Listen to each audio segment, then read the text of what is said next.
ತಾವು ಕನ್ನಡ ಭಾಷೆಗೆ ಬಹಳಷ್ಟು ಹೋರಾಟ ಮಾಡಿದೆ, ಆದರೆ ಬೀದರ್ ಜಿಲ್ಲೆಯಲ್ಲಿ ಕನ್ನಡ ಶಿಕ್ಷಕರು ಕಡಿಮೆ ಇದ್ದಾರೆ ಸರ್. ಬೀದರ್ ಜಿಲ್ಲೆಯಲ್ಲಿ ಕನ್ನಡ ಶಿಕ್ಷಕರು ಮಾತ್ರ ಅಲ್ಲ, ಕನ್ನಡದ ರಾಜಕಾರಣಿಗಳೇ ಕಮ್ಮಿ ಇದ್ದಾರೆ. ರಾಜಕಾರಣಿಗಳಿಗೂ ಸಹ ಕನ್ನಡ ಮಾತಾಡಲಿಕ್ಕೆ ಸರಿಯಾಗಿ ಬರಲ್ಲ. ಆದ್ದರಿಂದ ಗಡಿಭಾಗ ಆಗಿರೋದ್ರಿಂದ ವಿಶೇಷವಾಗಿ ಇಲ್ಲಿರುವಂಥ ಸಚಿವರುಗಳು ಗಡಿಭಾಗದಲ್ಲಿರುವಂಥ ಕನ್ನಡ ಶಾಲೆಗಳನ್ನು ರಕ್ಷಣೆ ಮಾಡಬೇಕು, ಕನ್ನಡಕ್ಕೆ ಆದ್ಯತೆಯನ್ನು ಕೊಡಬೇಕು, ಮಾನ್ಯತೆಯನ್ನು ಕೊಡಬೇಕು ಅನ್ನುವಂಥ ಒತ್ತಾಯವನ್ನು ಮಾಡ್ತಾಯಿದ್ದೀವಿ. ಮಾಡೋದ್ರ ಮುಖಾಂತರ ಅನೇಕ ಸಾಧಕರಿಗೆ ಸನ್ಮಾನವನ್ನು ಮಾಡುವುದರ ಮುಖಾಂತರ ರಾಜ್ಯೋತ್ಸವದ ಕನ್ನಡದ ಜಾತ್ರೆಯನ್ನು ಹಮ್ಮಿಕೊಂಡಿದ್ದಾರೆ.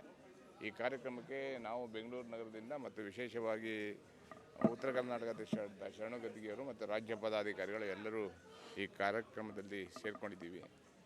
ಇವತ್ತು ಬೆಂಗಳೂರು ನಗರವನ್ನು ಉಳಿಸಬೇಕಾದ್ರೆ ಬೆಂಗಳೂರು ನಗರದಲ್ಲಿ ಮೊದಲನೇದಾಗಿ ಕನ್ನಡವನ್ನು ಜಾರಿಗೆ ತರುವಂಥ ಕೆಲಸ ಮಾಡಬೇಕಾಗಿದೆ.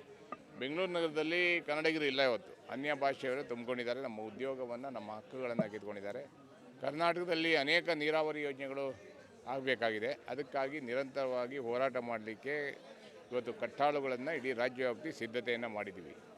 ಇವತ್ತು ರಾಜಕಾರಣ ಮತ್ತು ಅಧಿಕಾರಿಗಳ ನಿರ್ಲಕ್ಷ್ಯದಿಂದ ಕನ್ನಡ ಶಾಲೆಗಳು ಮುಚ್ಚುವಂಥ ಸ್ಥಿತಿಗೆ ಬಂದಿವೆ.